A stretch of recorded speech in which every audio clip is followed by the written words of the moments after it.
fait tout de suite. Je me suis dit, je dois prendre le temps de structurer mes idées, de réorganiser. Et puis finalement, le temps passe et on oublie ce qu'on avait à dire. Et puis finalement, on ne le fait pas. Donc voilà. Donc je fonce aujourd'hui parce qu'il faut absolument faire une vidéo sur Zemmour parce que c'est le grand danger de France. Le grand danger de France, vous savez, je l'ai écrit. Je l'ai écrit dans un courrier au président de la République française, Emmanuel Macron. Je croyais que c'était octobre 2017, mais en fait, j'ai vérifié, et c'est octobre 2018. C'est au moment où Zemmour prenait la charge à CNews, et là j'ai vu vraiment le réel danger. Et j'ai écrit au président de la République française en disant que Éric Zemmour est le plus grand danger de France, plus que Dieudonné et plus que Alain Soral, qui à l'époque étaient les émules de l'extrême droite, qui avaient je sais même pas s'ils sont dans l'extrême droite, mais en tout cas, ils exprimaient des choses fortes sur l'Internet. Et puis je trouvais que Éric Zemmour était plus dangereux qu'eux. Pourquoi il était plus dangereux? Parce que à ce moment-là, j'écrivais un livre. J'écrivais un livre dans lequel je voyais les dangers de la démocratie. C'est le livre que j'ai publié l'année dernière, La politique et la science. Et c'est-à-dire qu'il y a le statut, disons que la puissance de l'Internet qui a modifié la donne et qui fait qu'un individu peut de rien arriver au sommet de l'État, de la présidence. Et à l'époque, c'était l'affaire, comment il s'appelle, Maïguel Farage. L'affaire Maïguel Farage, ce gars-là se permettait de critiquer l'Europe au sein de l'enceinte européenne. Son propos était inaudible. Mais, mais, mais, mais, le gars filmait ses discours et il les diffusait sur l'Internet. Et donc ça donnait une audience extraordinaire, c'est-à-dire ces paroles comme si elles venaient du Parlement, alors qu'au Parlement on s'en foutait de ce qu'il racontait. Et si c'était sérieux, on l'aurait contredit. Mais on n'a pas eu le temps de le contredire. Et finalement, ce gars-là a utilisé ces vidéos pour critiquer l'Europe au sein de la capitale européenne et conduire au retrait de l'Angleterre, du Royaume-Uni à la suite d'un référendum. Donc vous voyez qu'à partir d'une manipulation, on peut faire d'un individu un personnage très important. Et Nigel Farage vient de nulle part. C'est un animateur radio. Ce qu'on disait en culture grecque, c'est un sophiste. C'est quelqu'un qui parle, qui cause, qui convainc sans argument, qui vise à convaincre sans argument. Et donc, c'est un animateur radio qui a l'art oratoire, l'art verbal, du fait de son métier, mais il n'a pas de diplôme, il n'a pas de compétences. Et finalement, il a influencé le référendum anglais, qui est une grosse catastrophe, mais c'est pas grave, de la catastrophe on peut renaître, hein, ça il faut se dire ça, et aujourd'hui les cartes sont claires. L'Angleterre n'est plus dans l'Europe, n'est plus notre allié, et on se rend compte qu'elle est plus l'allié de l'Amérique que de l'allié européen, et c'est peut-être mieux de le savoir pour savoir que l'Angleterre est l'allié de l'Amérique, et non pas l'allié de l'Amérique au sein de l'Europe. Donc ça, l'avantage, on va en tirer un avantage positif. Bon, il ne faut pas que je m'égare non plus. Donc le phénomène Nigel Farage a eu un effet sur une décision politique et la législation est un peu en retard. Nous avons un peu la même chose. En Tunisie, j'ai cité dans le livre le cas de Abir Boussi qui se filme, ou alors le représentant du syndicat des agriculteurs qui se filme en donnant une impression que c'est une parole officielle, alors que la parole officielle, elle est limitée, elle est soumise à une contre-proposition, et donc ce n'est pas légal de diffuser de cette manière des débats qui sont à l'intérieur d'une enceinte. Parce que tout débat, ce n'est pas un discours unilatéral, c'est un discours qui suppose sa contradiction. Et c'est pareil avec ce que fait Zemmour. Éric Zemmour parle à sens unique au sein de CNews, CNews qui est une radio tenue par, bon, vous savez qui, des gens de la même, enfin bon, je ne vais pas rajouter des mots, mais enfin vous pouvez faire une recherche et voir qui dirige CNews, quelles sont les personnalités, et donc vous allez voir l'évolution. Et ce gars-là parle il sort une dialectique avec qui? Avec Christine Kelly, qui est une ancienne hôtesse de l'air, une ancienne de l'air qui n'a plus de boulot.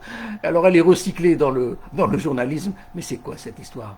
Et en fait, c'est ce qu'il faut voir, c'est j'aime pas dire ça, mais c'est la femme de service. Elle est utilisée pour le service, de même que Éric Zemmour est un homme de service. Il est utilisé là pour porter des idéaux plus extrémistes qui vont beaucoup plus loin. Et donc, Christine Kelly, elle est là, elle est en pleine admiration devant le professeur Éric Zemmour, qui parle sans contradiction, sans interruption, et ça dure depuis longtemps. Donc j'ai écrit au président de la République en lui disant que c'était l'homme le plus dangereux, mais je n'imaginais pas que ce soit à ce point-là, parce qu'aujourd'hui, il est candidat à l'élection présidentielle. Alors, il faut contredire Zemmour. Et il y a 2 jours, il y a eu un débat avec Mélenchon. Bravo Mélenchon, parce qu'il faut contredire Zemmour sur le terrain de la politique. Il faut montrer combien il est dangereux. Tout ce qu'il dit est dangereux. On est en train de construire un mythe autour du personnage qui est faux. On vous dit que, par exemple, à CNews, vous avez une journaliste qui s'appelle Ornella, je ne sais pas, je m'excuse, j'ai oublié son nom, qui est une figure de l'extrême droite, journaliste, qui a des perturbations personnelles et qui est devenue dans la permanence de CNews, de la TV, c'est une journaliste d'extrême droite. Et alors elle vous dit, oui, la permanence de ses idées. C'est pas vrai. C'est pas vrai. Éric Zemmour n'a pas toujours parlé de cette manière. Éric Zemmour, je ne vous cache pas que j'ai apprécié le personnage. Quand il a écrit ses premiers livres, moi, il m'amusait. C'est-à-dire qu'il foutait, comment dire, il perturbait un peu le système, les vérités toutes crachées, il amenait des contradictions. Et chez Éric Zemmour, personnellement, j'ai retrouvé non pas une idéologie chrétienne, non pas une idéologie européenne, pas du tout, mais j'ai retrouvé une culture nord-africaine qui relève de l'Empire romain, de l'ancien droit romain, de l'ancien partage des rôles. Et donc on retrouvait dans cette pensée-là, cette vieille pensée romaine, nord-africaine. Et Éric Zemmour, bon, il disait les choses, bon, il perturbait un peu les choses, ça faisait du chahut, il avait l'opposition des féministes, qui ne me dérangeait pas à l'époque, mais petit à petit, j'ai vu que le gars prenait en confiance. Et les propos qu'il tenait, il faut savoir lire indirectement. Il n'a pas dit les choses franchement, mais on comprenait, et donc j'ai commencé à m'éloigner de Zemmour lorsqu'il était donc chez Ruquier. Au début, il était très bon parce qu'ils animaient les débats, avec leur côté critique, leur côté chahut, leur côté... Mais c'était de la bonne ambiance. Mais ensuite, il est parti vers des vérités, et puis, c'est un venin. Éric Zemmour est un venin parce qu'il a le côté sympathique du Nord-Africain, c'est-à-dire qu'il est sympathique avec tout le monde. Il va, et ensuite il lance, c'est juste pour se mettre en confiance, et puis après, il vous lance ses idées extrêmes. Or, la culture française est une culture d'action, la culture européenne est une culture d'action. On ne peut pas dire n'importe quoi. Quand on dit des choses, on doit les mesurer, et si c'est du concret, on le réalise. Alors c'est pour ça que les dictateurs européens font peur. Un dictateur africain, allez, il peut dire n'importe quoi, il n'est pas capable de faire exécuter. Mais un dictateur européen, lui, s'il dit quelque chose, il dispose, de même que les Américains, quand il dispose d'un appareil d'État, d'un pouvoir exécutif. Donc lorsque ces gens-là, lorsque les puissants disent quelque chose, c'est beaucoup plus inquiétant que lorsque des faibles disent quelque chose. Et donc Éric Zemmour, il cumule les deux. Il dit les choses avec légèreté qui peuvent rester entre nous, mais il les dit maintenant dans un contexte de confiance et dans un contexte de candidat à la présidentielle française. Alors ça change tout. Ce n'est plus de la rigolade. On ne rigole plus. Donc voilà. Éric Zemmour est toujours contre, vous allez voir, il est dirigé contre une communauté. Il est dirigé contre l'islam, contre les musulmans. Il ne fait même pas de différence entre l'islamisme et l'islam, c'est pareil, et il le dit. Et il n'a pas de sanction. Alors, il critique aussi les musulmans, parce qu'il ne dit même plus les nord-africains, ou les étrangers, ou les immigrés, ne seraient pas assez, ils n'aimeraient pas suffisamment la France. Alors je dois dire une chose ici par rapport à ça. quand on devient français, on gagne le pouvoir de critiquer la France. Lorsqu'on devient français, on gagne le pouvoir de critiquer la France. On n'accepte pas qu'un étranger puisse critiquer la France. S'il n'est pas content, qu'il aille voir ou qu'il aille faire à sa manière ou chez lui ou quoi qu'il pense. Mais à partir du moment qu'il est français, il a le droit de critiquer quoi qu'il se passe en France, et c'est la force de l'identité française. Le français est connu comme râleur, critique. Tous les Français ont un côté bien ambivalent, où d'une part, ils sont très critiques à l'égard du système français et très fiers d'être français. Et c'est une particularité qu'on trouve chez de nombreuses populations. Vous voyez, les Italiens, c'est pareil. Il n'y a pas plus critique à l'égard de l'Italie que les Italiens. Regardez-les, parce que leur État est supposé mal fonctionner, donc ils sont très critiques à l'égard de l'Italien, comme c'est le pire des systèmes, mais ils sont Italiens. Et lorsque vous voyez leur hymne national, ils sont d'une fierté, d'une appartenance très très forte. Donc c'est une particularité que l'on voit dans tous les pays, et lorsque l'on acquiert la nationalité d'un pays, on gagne le premier pouvoir de critiquer son pays. Et ce n'est pas en faisant une Marseillaise ou que l'on prouve un amour de son pays, non, on appartient à ce pays, on contribue, mais à l'essentiel, attention, on ne touche pas au pays. Et je crois que c'est une règle qui est valable un peu partout. Alors, quand on est français, on gagne donc le pouvoir de critiquer son pays, et c'est très valable en France, ou de tout le temps, où on a toujours entendu les Français être critiques à l'égard de... On a entendu les Français être critiques à l'égard de leur État, regardez. Mais à côté de ça, on ne permettrait pas à un étranger de dire ces choses-là. Si ça ne vous convient pas, on ne vous oblige à rien, vous voyez. donc la nuance, voilà. Alors, pourquoi je m'inquiète donc d'Éric Zemmour? C'est-à-dire que l'Internet aujourd'hui peut prendre un individu et avec le moyen matériel du buzz, on peut être regardé par 12 personnes ou on peut être regardé par 25 000 personnes. Donc on peut créer sa propre télévision à partir de rien du tout. Donc c'est une puissance dont les règles ne sont pas totalement connues, mais elles sont réelles. Alors comment se fait-il qu'un extrémiste puisse être autant entendu et qu'un discours rationnel n'est pas entendu? Bon, tout ça, ce sont des méthodes de technologie, de l'Internet, etc.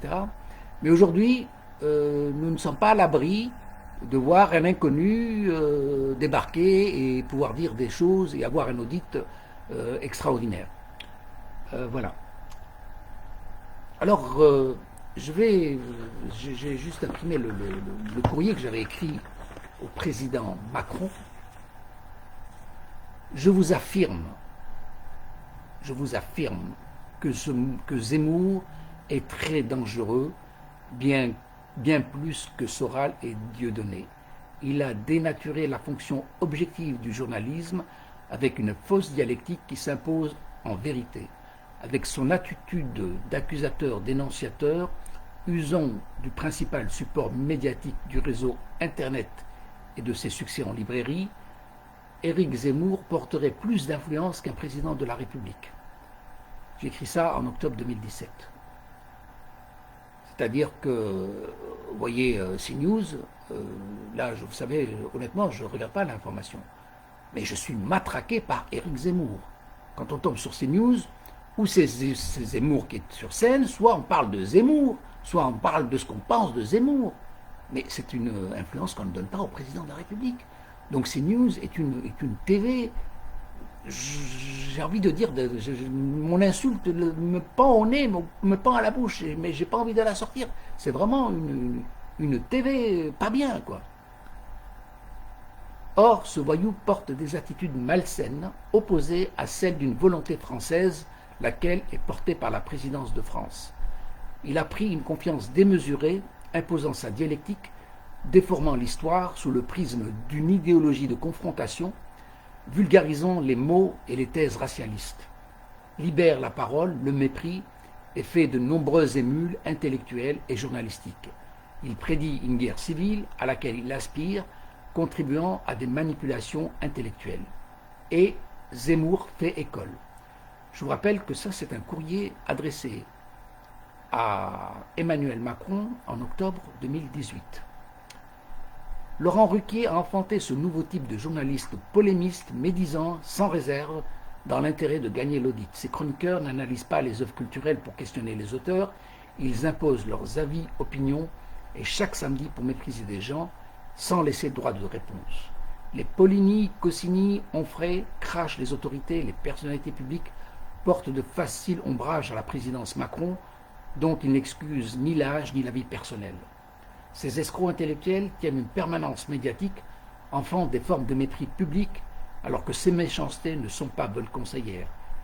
La présidence d'un pays tient d'une fonction sacrée de protection de la nation, tout comme un service de sécurité. Un service juridique se doit de contrôler le social et protéger la fonction protectionnelle. Je recommande donc un très sévère contrôle judiciaire à l'encontre de Zemmour et des dérapages zemmouriens pour arrêter les émules. Fort de mes défenses judiciaires, je peux apporter une aide précieuse dans ces réquisitoires. Donc j'ai voulu utiliser ma petite expérience dans la défense des pairs. Bon, je vendais aussi mes services, mais bon, évidemment, j'ai rien gagné. Et je voulais qu'on contrôle ce bonhomme et ne pas le rater.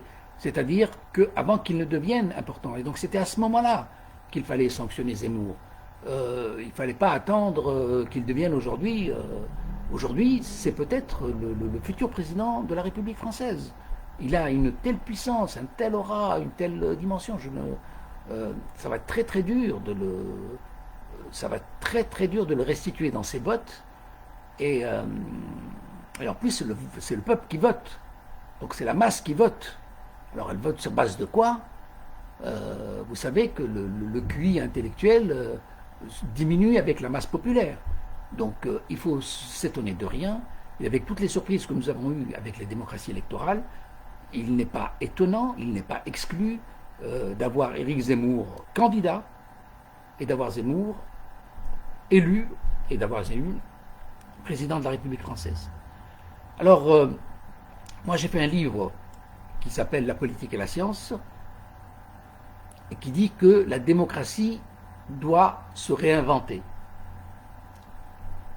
parce que les nouvelles technologies ont modifié la donne et la communication est différente. Bon, je peux vous ramener à des choses que j'ai écrites. Dans le livre que j'ai écrit, par exemple, page 305, les autopromotions de Nigel Farage, Dupont-Aignan ou Abir Moussi sur les lieux du Parlement interpellent tout autant. Elles semblent préjudiciables, clament le cadre public, mais elles ont faussé la vérité du débat parlementaire. Ces manipulations ne devraient pas être légales. Elles conduisent à des décisions politiques ou à des élections sans avoir fait l'objet du débat parlementaire. Le retour en image permet d'observer les manipulations de Nigel Farage. Il est maintenant honni, mais c'est trop tard. Toute condamnation devient inutile. La justice est une vieille dame. Nigel a pris sa retraite. Rien ne fera revenir la Grande-Bretagne dans l'Union. On ne change pas le résultat d'un match. Cependant, il faudra tenir les règles des conditions d'alerte. La candidature politique oblige à des compétences, des accréditations et des règlements de course.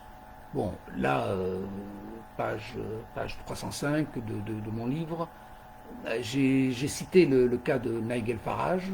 Bon, dans d'autres pages, j'ai cité le cas de Kais Saïd en Tunisie, la présidence. Il y a plein de choses qui permettent de dire que des outsiders permettent de perturber le système politique. Nigel Farage n'a pas été élu. Nigel Farage a foutu le désordre et il a pris sa retraite. Et il a laissé le soin aux Anglais de réorganiser leur retrait de l'Union européenne. Alors, bon, j'ai imprimé quelques... Oui, dans mon livre aussi, j'ai parlé aussi de...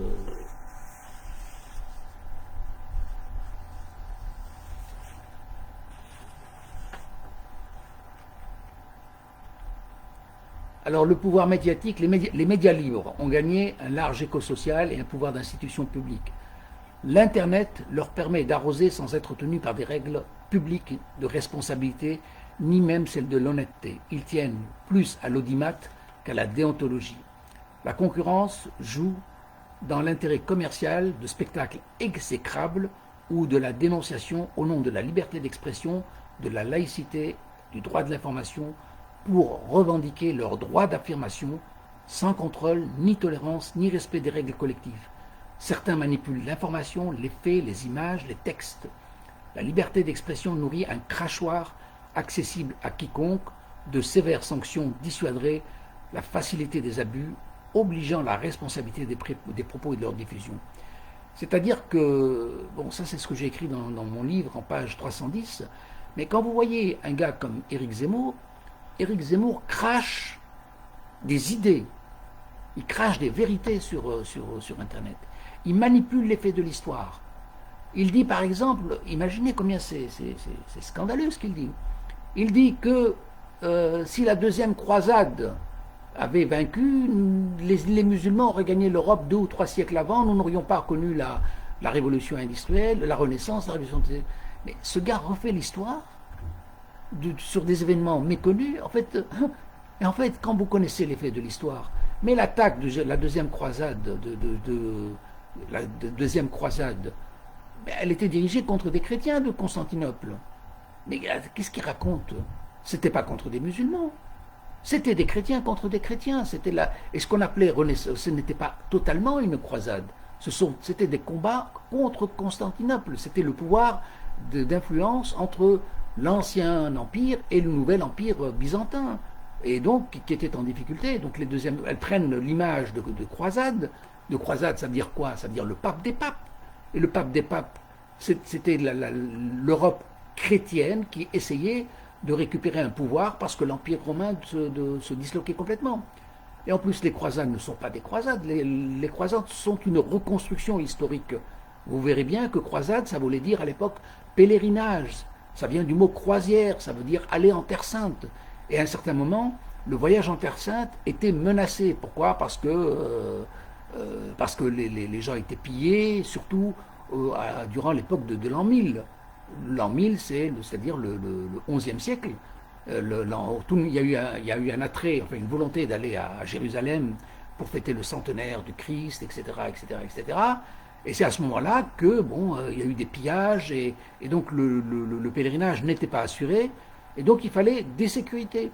Mais l'idée de croisade, de conquête ou de reconquête de Jérusalem sont des idées nouvelles. Et c'est uniquement lorsque, je crois, les Escoukides, une communauté turque qui avait pris Jérusalem, avait interdit le pèlerinage, et essayons d'expliquer pourquoi. Peut-être c'était des questions de sécurité qui ont fait qu'on a annulé le pèlerinage de Jérusalem pendant une vingtaine d'années.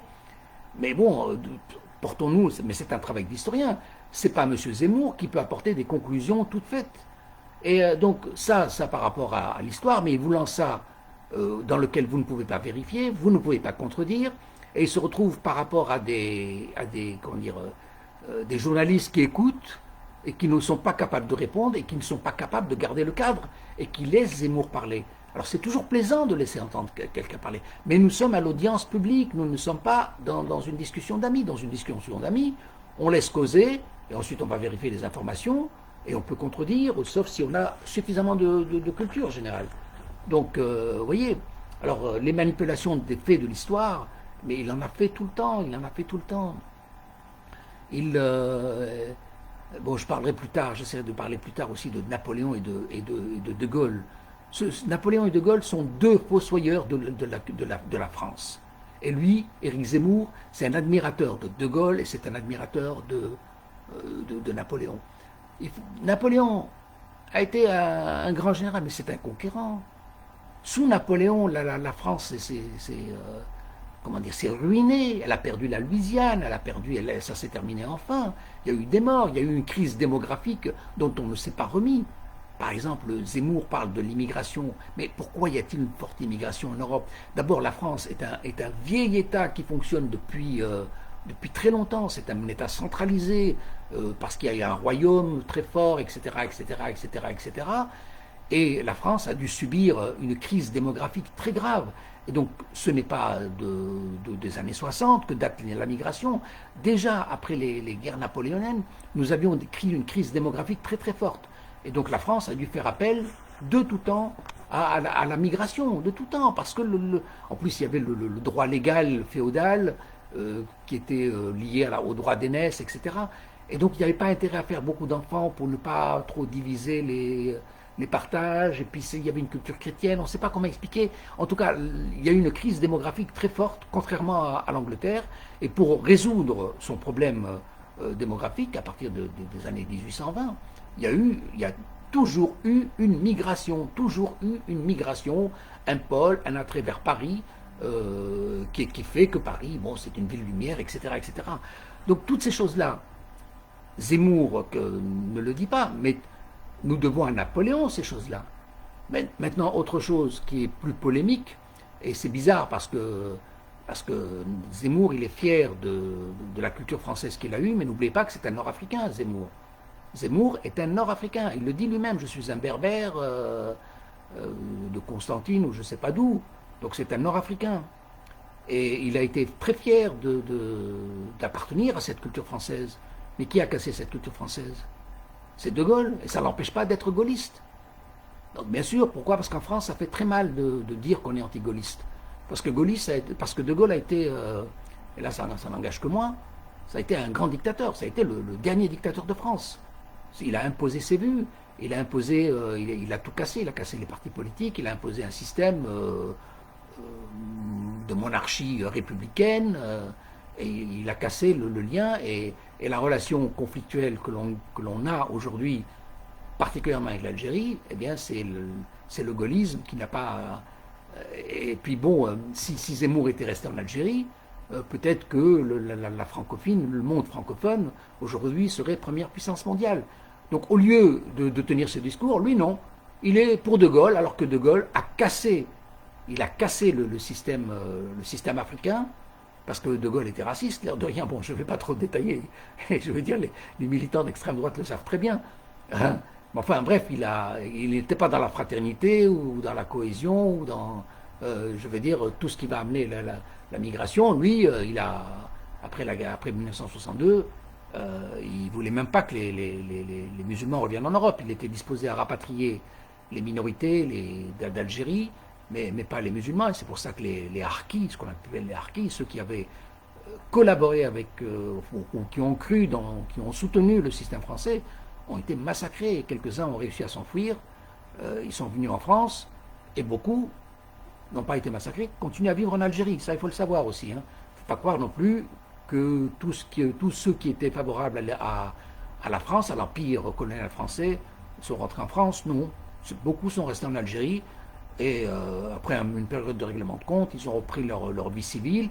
Certains ont réussi à fuir et ils ont fait la communauté de ce qu'on appelle les harkis. Voilà. Alors, si je reviens maintenant à ce que j'ai écrit sur le pouvoir médiatique, les opinions détestables ne tiennent pas des seuls groupements extrêmes, elles sont portées par des chaînes TV et de radio. Leurs idées obscènes popularisées s'imposent au nom de la démocratie et de la liberté d'expression. De perpétuels propos dénonciateurs distinguent les Français de souche et de papier, de prétendus intégrés contre les non-intégrés. Ils recomposent l'histoire pour réinterpréter les faits, font feu de tout bois, doutent des adhésions, reprochent les bas avis, comme si le mal-être avait trouvé son coupable.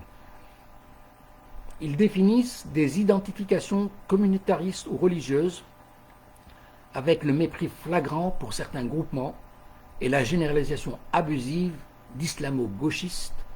Leurs opinions sont imposées sur les ondes de CNews, de Radio Sud, largement relayées par les réseaux sociaux et l'Internet dans l'indifférence de la haute autorité de l'audiovisuel.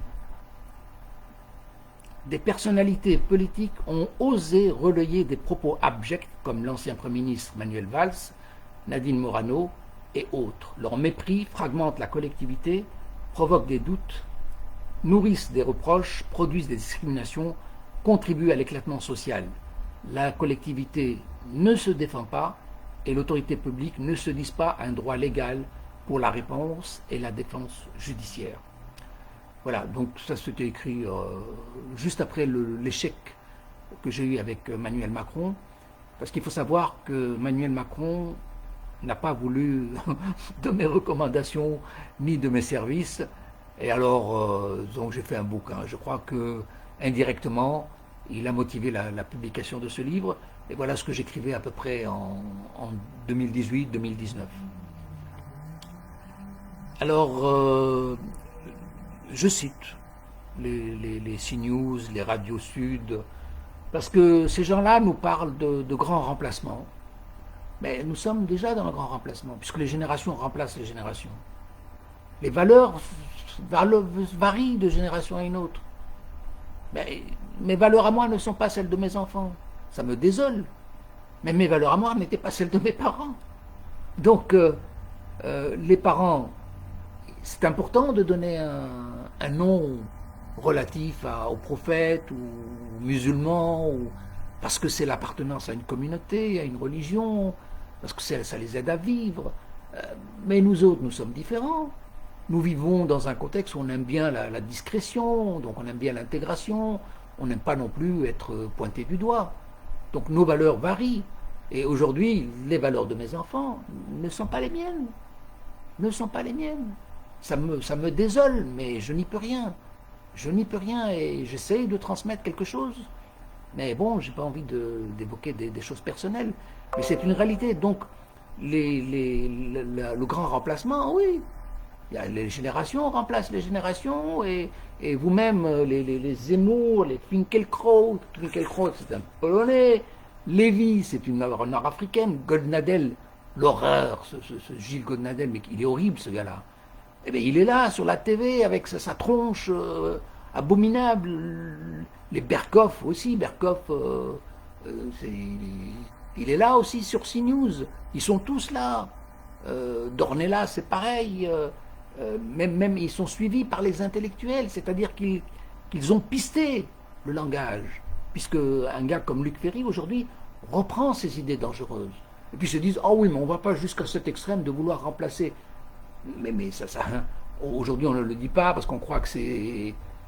Enfin, Éric Zemmour a libéré la parole. En plus, c'est un Nord-Africain. Donc, si un homme d'extrême droite, je ne crois pas que Jean-Marie Le Pen ait parlé avec autant d'excessivité. Mais Jean-Marie Le Pen est un Normand. est un Normand. Est un blond aux yeux bleus. Donc, s'il dit ces choses-là, ça passe mal. Mais maintenant, vous avez un Nord-Africain qui dit ces choses-là, ça passe mieux. Et maintenant, il y a le surenchissement qui est fait par des immigrés.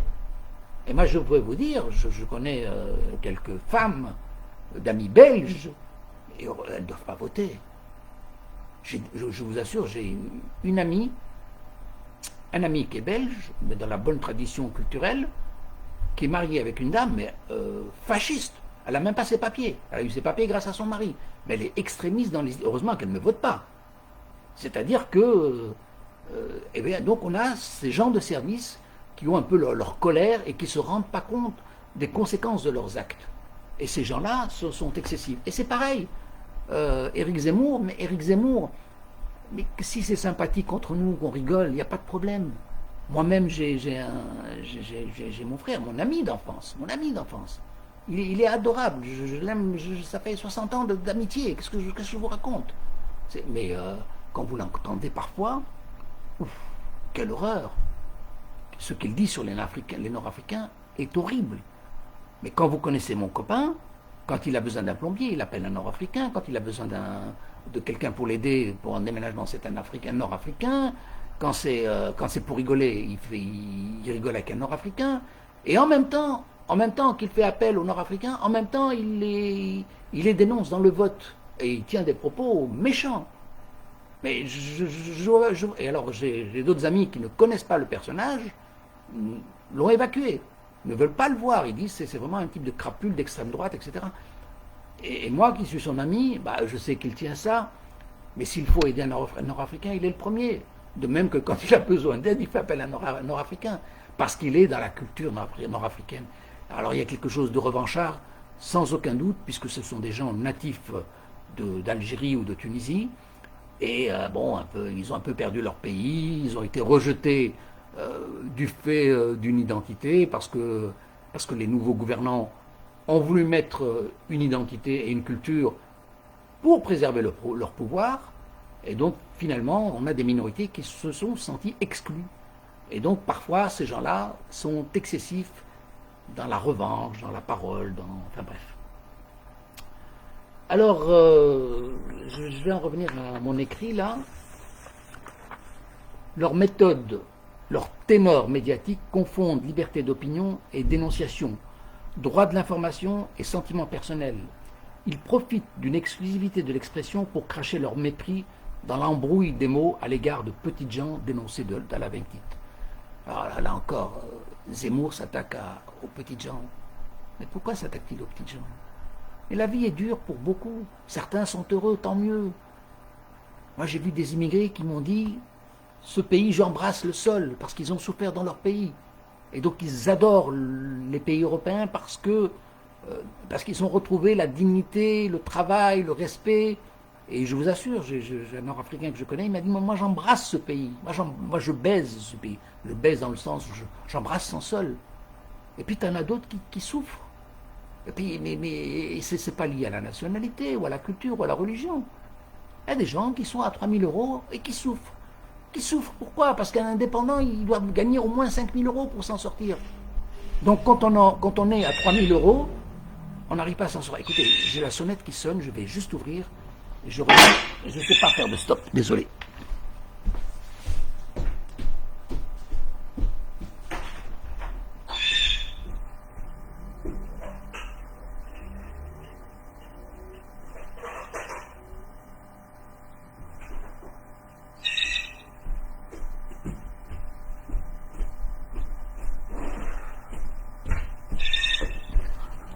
Bon, je vais essayer de terminer ça très très vite.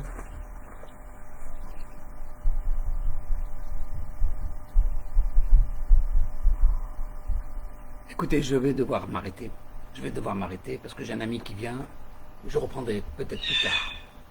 Désolé, merci.